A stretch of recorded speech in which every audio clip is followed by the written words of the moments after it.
Hello everyone and wishing all of you a very happy new year. और हम आज मौजूद हैं जेईई में 2025 के पूछे गए एक बहुत ही शानदार क्वेश्चन के साथ from the chapter straight lines. और जैसा कि आपको पता है कि जेईई में 2025 के हर एक सेशन को अगर आप देखो तो स्ट्रेट लाइन से दो क्वेश्चन तो आ ही आए। और वैसे स्ट्रेट लाइन में ज्यादा थ्योरी तो है नहीं, तो it will be better if अगर आप 2024 और 2025 के पीवाईक्यूज को अच्छे से सॉल्व कर लो। चलो बिना कोई टाइम वेस्ट के सीधे चलते हैं क्वेश्चन की तरफ। तो क्वेश्चन हमसे कह रहा है कि एक स्क्वायर है हमारे पास नेम्ड ओ ए बी सी, जिसकी एक साइड की लेंथ है ए और ओ वहां पर ओरिजिन है। Okay, it's side O A makes an acute angle alpha with the positive X axis. Means कि जो भी स्क्वायर है मेरा वो प्रॉपरली फर्स्ट क्वाड्रेंट में नहीं है, वो सेकंड थर्ड ऐसे मिक्स है। Equation of diagonals are given, और जो डायगोनल्स की इक्वेशन है वो दिखने में बहुत ही ज्यादा सुंदर और प्यारी है, तो इसीलिए क्वेश्चन दिखने में थोड़ा सा भयानक हो जाता है। बट जब आप सॉल्व करने बैठोगे तो उतना ज्यादा कुछ इसमें है नहीं।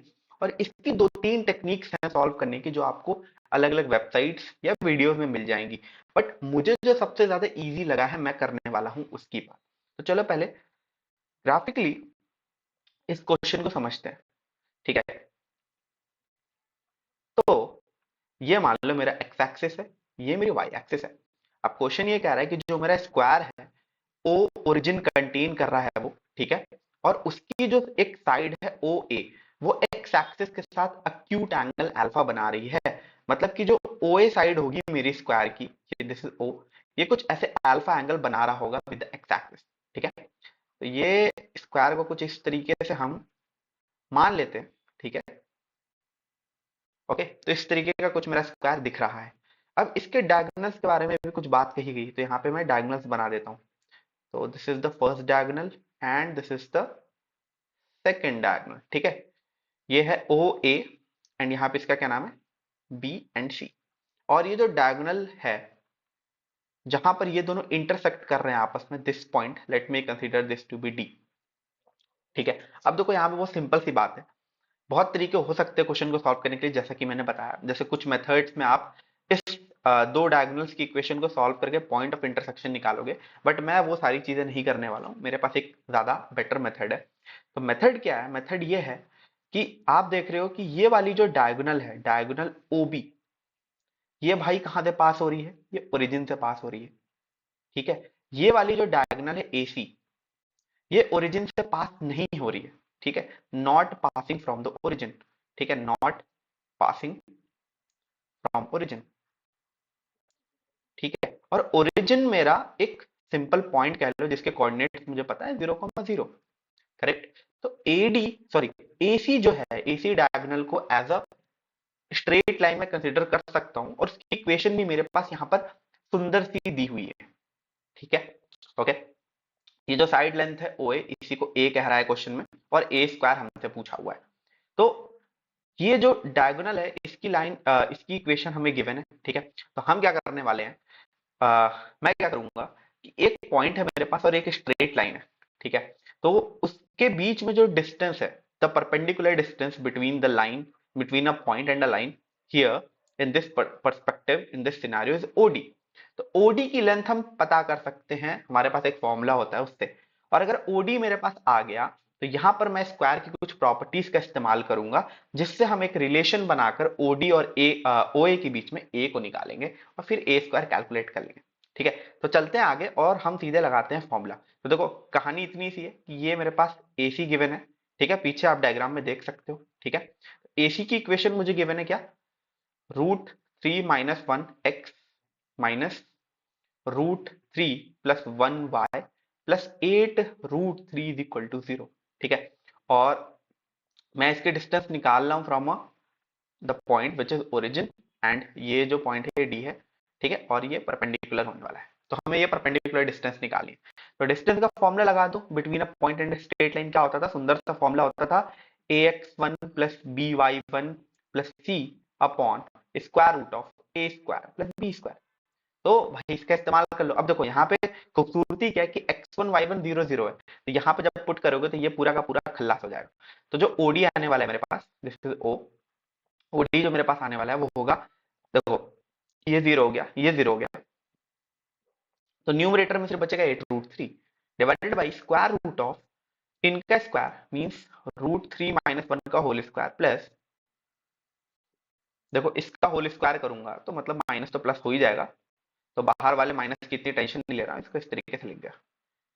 ठीक है, तो ये मेरे पास ओडी आ रहा है। ठीक है, तो आगे बढ़ते हैं।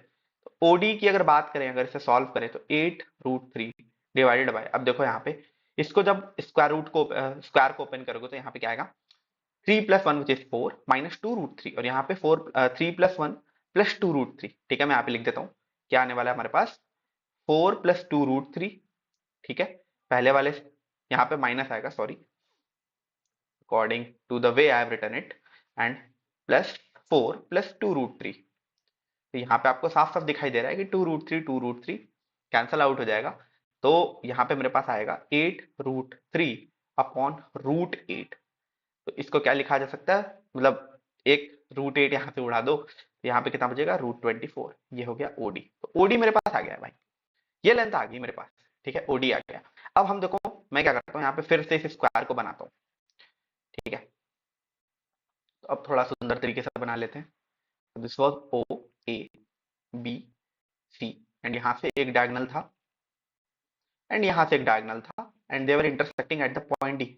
ओडी की लेंथ मुझे पता है। ठीक है, अब देखो स्क्वायर की property, square is the most perfect quadrilateral. तो स्क्वायर के जो डायगोनल्स होते हैं दे इंटरसेक्ट एट 90 डिग्री, ये हमें पता है। तो ये जो एंगल है ये 90 डिग्री होने वाला है। साथ ही साथ हमें ये भी पता है कि diagonals of a square bisect each other, क्या करते हैं, एक दूसरे को बाइसेक्ट करते हैं। और साथ ही साथ diagonals of a square are equal in length. Diagonals of a square are equal in length. तो इससे क्या फायदा होने वाला है, देखो एक तो बाइसेक्ट भी कर रहा है, मतलब कि ये पोर्शन बराबर है, ये पोर्शन बराबर है, साथ ही साथ इन पूरे की लेंथ बराबर है, मतलब AC is equal to OB। तो इससे क्या मिला, ठीक है, तो कॉमन सी बात होगी कि ये वाली जो लेंथ होगी ये इसके बराबर होगी, और ये लेंथ मुझे निकालनी है which is A, means OD is equal to AD। तो ये 90 डिग्री है, तो ये एंगल कितना हो जाएगा, 45। ये हो जाएगा 45। इसके लिए इसकी भी जरूरत नहीं थी, स्क्वायर की प्रॉपर्टी जिसको याद होगी कि diagonals of A square also bisect the angle. तो ये एंगल 90 डिग्री है, तो ये भी बाइसेक्ट हो रहा है, तो ये ऑटोमेटिकली 45 हो जाएगा। ये सब भी लिखने की मुझे जरूरत नहीं थी, चलो पर कोई बात नहीं। तो अब देखो ये जो ट्रायंगल है ओडी है, इसमें सिंपल सा साइन 45 डिग्री लगा दो। ठीक है, ये 90 डिग्री है, मींस ये हाइपोटेनस है, इसमें दोनों में से एडी में से ओडी ओडी में से किसी को भी आप अपना हाइट या बेस मान सकते हो। तो ओडी में निकाल चुका, तो मैं ओडी लेता हूँ, ओडी अपॉन ओए। ओए मेरा ए है, ठीक है, तो ये कितना, तो 1/√2, तो ये ओए ए है, तो ये आ गया OD upon sine 45 degree which is 1/√2। तो ए मेरे पास क्या आ गया, ये √2 है, तो √2 टाइम्स ओडी। ठीक है, अब देखो ओडी तो मैं निकाल चुका हूं ना ऑलरेडी, √24। तो यहाँ पे ए मेरे पास क्या आ गया, √24 इंटू √2 मीन्स √48। अब क्वेश्चन में मुझसे ए स्क्वायर पूछा था, तो ए स्क्वायर हो जाएगा 48। तो इसका करेक्ट आंसर है ऑप्शन ए। तो कैसा लगा आपको ये क्वेश्चन, जरूर से कमेंट सेक्शन में बताना। बाकी इस चैनल को जरूर से फॉलो कर लेना, क्योंकि यहाँ पर अभी मैं कंसिस्टेंटली वीडियो डालने वाला हूँ। This is the challenge number 2। Challenge number 1 नहीं देखा तो वो भी अभी यहाँ पर पॉपअप हो जाएगा, तो उसे भी ध्यान से देख लेना। तब तक के लिए शब्बा खैर, टेक केयर।